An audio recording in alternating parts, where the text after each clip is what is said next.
Hey everyone, today's video is about when you go missing for a month. Please don't forget to subscribe, like, and share, and let's get going. The quiet hum of the streetlights outside the apartment buzzed in the otherwise silent room. A single jacket, yours, still hung on the hook by the door, untouched, collecting dust. It had been months since you'd last walked through that door. And yet, Katsuki Bakugo and Kirishima Jiro couldn't bring themselves to move it. Not when you were supposed to come home. 3 months earlier. The mission had gone wrong. Very wrong.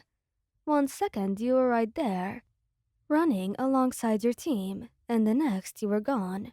No body. No trace. No sign of life. Just the eerie silence of an abandoned battlefield. And the sickening realization that you had vanished into thin air. Katsuki had nearly blown a crater into the ground in frustration. Kirishima had held him back, his own hands shaking as he desperately tried to think rationally.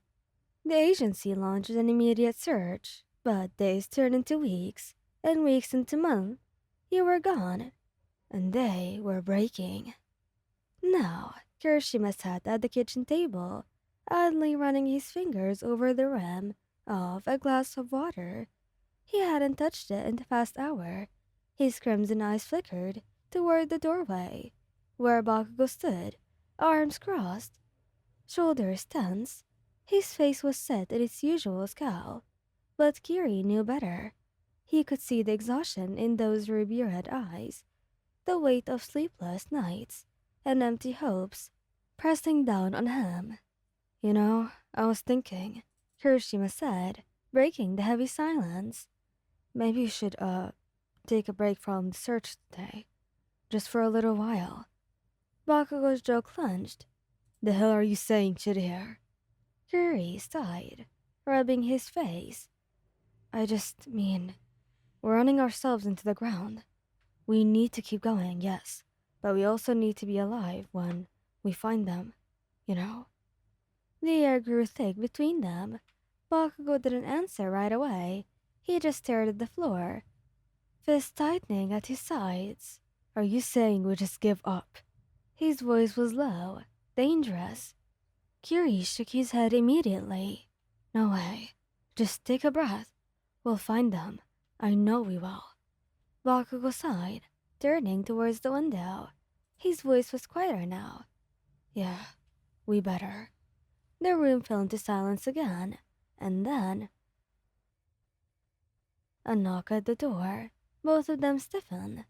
No one knocked anymore, not unless it was news. Kirishima was the first to move, his heart hammering against his ribs as he reached the door and yanked it open. And there you were. Your body ached, exhaustion dragging you. The mission had gone sideways, and you had been taken. Trapped in a facility meant for those with quirks too dangerous to be left unchecked. They had studied you, tested you, tried to break you, and most importantly, they had failed. You had clawed your way out, fighting tooth and nail through whatever hell they had built around you. And now you were here, standing in front of the apartment you used to call home. The moment the door swung open, your vision blurred with tears. Kiri, your voice cracked, and before you could say anything else. Lion? Kirishima gasped, his eyes going wide. He barely had time to react before Bakugo was there, fishing past him, his hands grabbing your shoulders, gripping tight like he was afraid you'd disappear again. Where the heck have you been? His voice was raw, caught between rage and something else. Something fragile. Your breath hitched. I was... But the words wouldn't come out. Your throat felt tight, constricted by a month of suffering. Kirishima didn't hesitate. He yanked you into his arms, holding you so tight it almost hurt you. But you didn't care. He buried your face in his chest, inhaling the familiar scent of his. And it made you feel so safe. You're alive, he whispered, and his voice shook. Oh, thank God. You felt Bakugo's arms wrap around you from behind, his forehead pressing against the back of your head. His grip was just as desperate. "You're stupid." His voice broke, and he exhaled sharply. "You should have fought harder. Damn it." He choked on a laugh, a sob, something in between. "I did." "Yeah," Kirishima murmured, his hand smoothing over your hair. "We know. You're here now." You were home, and they weren't going to let go of you any soon. Maybe not at all, which you would like anyway. The weight of exhaustion pulled at your body, but the warmth of their embrace grounded you.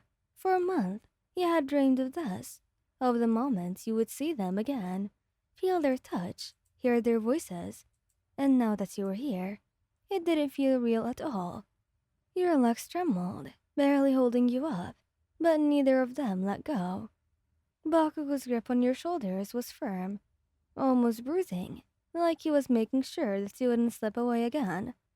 Kirishima's arms were locked around you, solid and unyielding, like he could protect you just by holding you close. "Come inside," Kirishima murmured, his voice thick with emotion. "You need to rest, Hyan." You nodded weakly, letting them guide you in. The familiar scent of home washed over you, and your vision blurred. With tears again, it was exactly the same as you remembered. Your jacket was still hung by the door. Your slippers stuck neatly beside theirs, like they had been waiting for you, like they had never given up. Bakugo let out a shaky breath and kicked the door shut behind you. "You look like shit," he muttered, but there was no bite to his words, just a raw, trembling relief. You huffed a weak laugh. "Yeah? Feels like it too." Kirishima led you to the couch, sitting beside you, keeping you pressed against his side. "What happened? Where were you?" "Well, they took me. Some underground facility." Your voice wavered. "They tested on me. Wanted to see how my quirk worked and how far they could push me before I broke." "Those bastards." Bakugo inhaled sharply. "They're gone. I made sure of it." Both of them stilled. Kirishima's grip on your hand tightened, and Bakugo exhaled slowly, running a hand through his hair. "Of course you did. That's my dumbass." You smiled weakly, but the exhaustion was catching up on you too fast.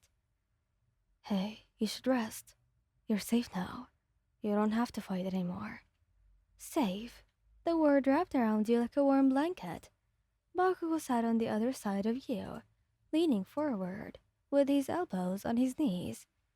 "Next time, you don't get to disappear. You call us, and you fight with us." "I will. I swear." "Good."